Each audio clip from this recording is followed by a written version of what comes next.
tanto micrófono. Muchas gracias, José Domingo, y muchísimas gracias por la invitación. Muchas gracias también a la CNMC por acogerme aquí. La verdad es que tengo mucho contacto con la CNMC, pero allí en Bruselas, aquí no había estado nunca. La verdad es que no sé qué pasa, pero en España no vengo mucho. Me paso la vida dando conferencias por el mundo y yo creo que son muy invitadas. Pero esta que me invitó hace como 6 o 7 meses. Sí, esto es... y claro, ahí no había forma. Yo sí, esa es la semana que me viene bien. Y no, la verdad es que estoy encantada. Además, encantada de hablar de este tema, porque sí que es verdad que en el pasado, cuando tenía otro sombrero, que siempre he estado muy con los temas de media, pero tenía un sombrero más de derecho a la competencia, que también se lleva en esta casa, y de telecos. Era un poco más farragoso y con mucho perdón a todos si hay algún teleco por aquí. Pero claro, cuando a mí me tocaba explicarle a mi madre o a mi abuela en aquella época qué haces en la comisión, pues aquello era complicadísimo. Que es un termination rate o wholesale access y estas cosas. Claro, ahora yo pues mira la tele y bueno, todo el mundo lo entiende y además es un tema bonito porque hablar de contenidos audiovisuales y de su reglamentación, esto va a quedar muy poético, pero es que es así, es mucho hablar de las emociones humanas.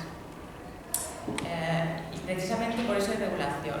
Y a mí me gusta mucho empezar las conferencias sobre regulación de audiovisual preguntándonos por qué hay regulación de audiovisual. Porque después es mucho más fácil entender por qué proponemos ciertas cosas y por qué a cierta gente no le gusta que propongamos ciertas cosas.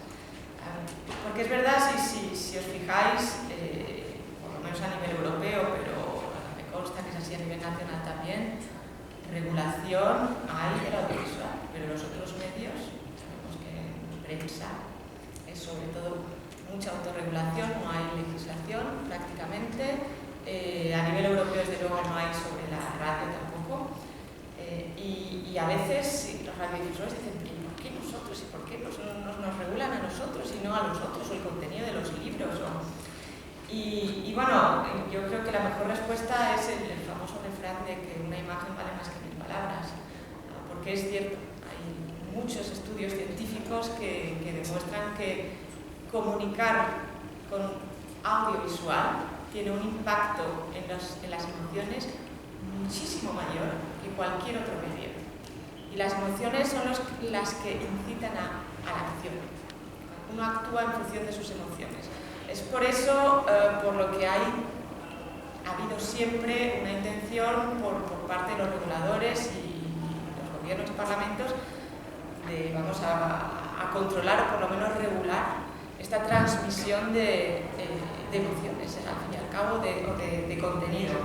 Y me voy a atrever a citar a Umberto Eco, que transmitía mucho ese miedo que nos pueden transmitir, ¿no? Con la imagen, que dice que la civilización democrática solo se salvará si se hace del lenguaje de la imagen una provocación a la reflexión crítica y no una invitación a la hipnosis. Este miedo a que nos hipnoticen, ¿no? Esto además, sobre todo en la primera regulación que hubo a nivel europeo, que fue la primera directiva, la famosa Televisión sin Fronteras, parte de la justificación fue también el que no solo la transmisión de la imagen audiovisual tiene un impacto muy fuerte, sino que además en la televisión, en aquella época, ahora todavía más, pero ya la audiencia está más fragmentada, se podía hacer a la vez a mucha gente, a miles de personas. Pues transmite un mensaje a muchas personas a la vez, ¿no? Entonces se consideró que esto había que controlar un poquito. En este país además se ve mucho la tele, si hablamos de tele todavía. Luego hablaremos de otras formas de transmisión de comunicación audiovisual, pero se ve casi 4 horas de televisión diaria de media, que os puedo asegurar que es más de la media europea.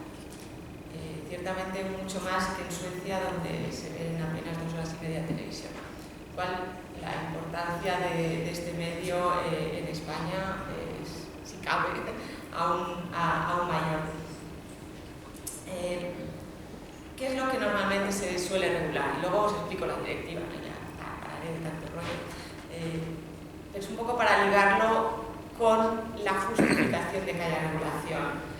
pues se regula la publicidad. La publicidad, evidentemente, si hay este miedo a la hipnosis, imaginaros el miedo que hay a qué nos van a vender y cómo nos van a transmitir, ¿no? También en España la publicidad de televisión es muy importante. El porcentaje de los ingresos por televisión, por la publicidad de televisión con respecto a toda la publicidad es también mayor que la media europea. En el 2014, y tendréis cifras más recientes vosotros, estábamos a 42%, la media es 32%. Con lo cual también es un medio que es normal, que sea atractivo para los anunciantes porque tiene ese poder. Con lo cual se regula la publicidad, pero en esta directiva se regulan otras cosas y yo ya sé que aquí estamos casi por la publicidad, pero no voy a poder evitar hablar de otras cosas también. Protección de menores, es normal que el regulador o el legislador le interese tener un poco de control sobre cómo se transmiten los mensajes a los menores, porque bueno, los menores sanos hoy serán adultos sanos mañana y ellos serán los que van a dirigir esta sociedad.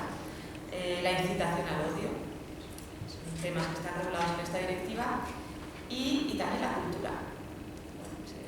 Con la cultura, con los contenidos culturales se transmiten una serie de valores y bueno, a nivel europeo se ha considerado y se sigue considerando que esos valores, bueno, que tiene que haber un porcentaje importante de esos valores europeos.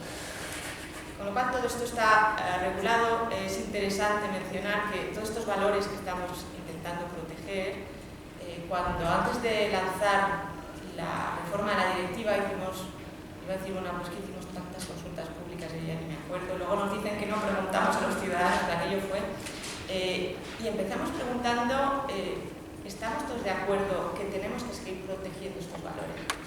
Y esta pregunta era interesante, por ejemplo, en el tema de hay que seguir defendiendo la cultura europea, porque a la gente le gusta mucho las series americanas. Y bueno, pero la mayoría fue aplastante que sí. Todo el mundo estaba de acuerdo en toda Europa que estos valores que acabo de mencionar siguen siendo valores importantes que hay que defender.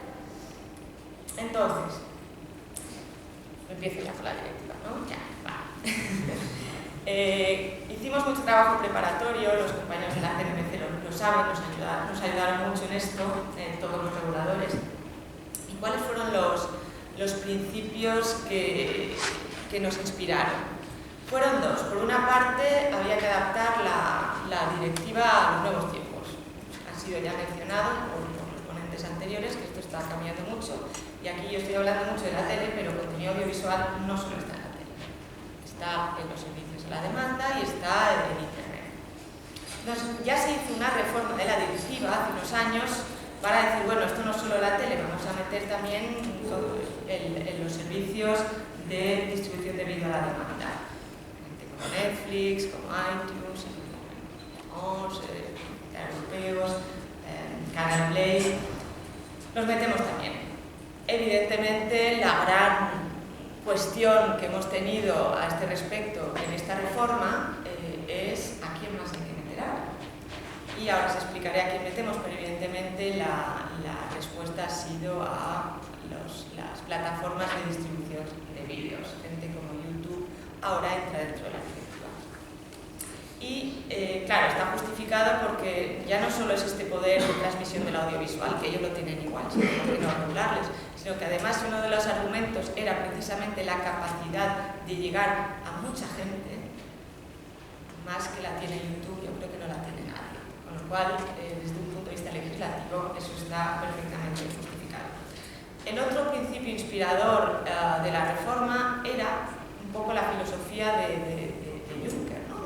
del nuevo presidente de la Comisión, que es decir, bueno, a ver, aquí hay mucha legislación europea y a lo mejor nos estamos metiendo en cosas que no hay que meterse. Yo creo que está el famoso ejemplo de la botellita de aceite en la mesa, hasta dónde va a llegar la Comisión aquí intentando regularnos la vida, ¿no? Entonces, tenemos un poco este principio a seguir, que es no nos metamos donde no sea necesario, donde la subsidiariedad ya te garantice que los gobiernos nacionales, los estados nacionales se van a ocupar de eso, o las propias empresas con la autorregulación. Pero el mandato va más allá. Vamos a ver si es posible desregular, simplificar. Con lo cual nosotros trabajamos con estos dos mandatos.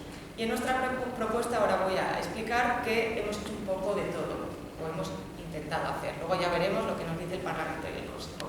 Pero hemos intentado, por una parte, flexibilizar la regulación y por otra, regular a los que pensamos tienen que ser regulados.